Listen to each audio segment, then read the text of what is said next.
কিন্তু উপদেষ্টা হয়েছে বসন্তের কোকিলেরা। তো গণভোটের বিষয়ে সিদ্ধান্ত হয়েছে, যেহেতু প্রধান প্রধান রাজনৈতিক দলগুলো কিছুটা ভিন্ন দিকে আছে, আমরা কিন্তু মাঝখান থেকে একটা প্রপোজাল দিচ্ছি এবং সেই পথে কিন্তু সরকার হাঁটছে। আমরা বলেছি যে একই দিনে জাতীয় ভোট গণভোট করা যায়, সরকার সিদ্ধান্ত নিয়েছে।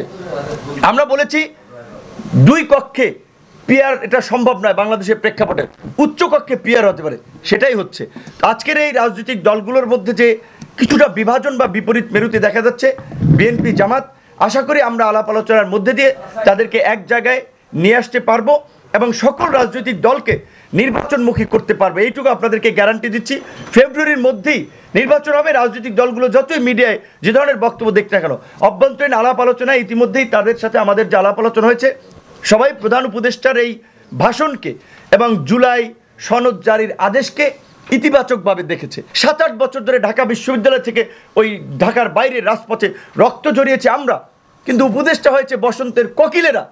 এবং যারা উপদেষ্টা হয়েছে তাদের বিরুদ্ধে কি কি অভিযোগ শুনছি, কোন কোন নেতার বিরুদ্ধে কি কি অভিযোগ চলছে, এটা পরিষ্কার। যদি তাদেরও অনেকের যাদের নামে অভিযোগ, যদি একটা তদন্ত করা হয়, 1000 কোটি টাকা লুটপাট করেছে এই প্রমাণ।